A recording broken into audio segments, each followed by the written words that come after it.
Arriving at the bus stop, Jeremy didn't notice anyone else was there. He turned his music up as loud as it would go and sat waiting.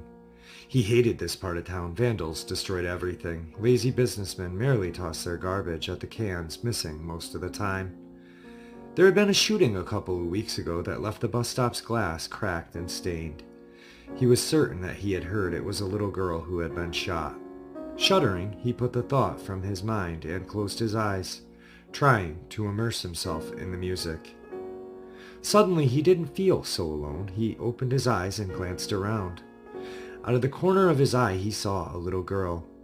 He took out an earbud and turned to greet her, but stopped halfway. Something was wrong. Even in the fluorescent light, the little girl was too pale. A cold aura seeped out of her like tendrils, creeping towards Jeremy. Her eyes were trained on him, but they were lifeless. She wore a smile that was just too creepy on her probably really cute face. Her long black hair was matted and there was blood covering most of the left side of her body. Eyes wide, heart racing, Jeremy wasn't sure what to do. Are you okay? He stammered. The little girl's smile widened and she nodded. The smile reached her lifeless eyes. She cocked her head to the side, her smile not faltering, but her gaze shifted from Jeremy to just over his shoulder.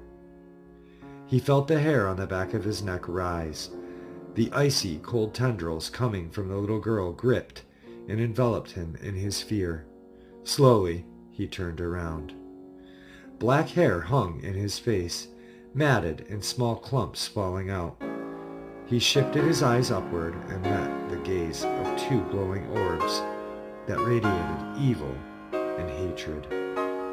The nose was pig-like and the mouth had no lips, but instead sported rows and rows of razor-sharp teeth. The creature seemed to be coming out of the ceiling of the bus stop. Its body was skin stretched over bone, but its hands were the worst. Its hands had fingers longer than any human's. There was no nails. They just ended in sharp bone. It reached for him as much as he wanted to scream out or run, but he couldn't move. That's when he noticed blood dripping down the back of the bus stop and the black cloud connecting the creature to the little girl. The creature wrapped its frozen fingers around Jeremy's neck, cutting off all blood flow and oxygen. Finally, he was able to move his body again. He clawed at the hands, gasping for air. As darkness started to encroach on him, he heard the most beautiful, pure laughter of a child and realized the little girl was taking delight in his death. The creature pulled him through the roof. Before passing out completely, he wondered how this was even possible. Jeremy awoke to a sweet voice. I like this dolly the best. He had no control over his body, no voice. His throat hurt. His head hurt. His stomach hurt. He slowly opened his eyes to find that he was laying on top of a pile of bodies on top of the bus stop.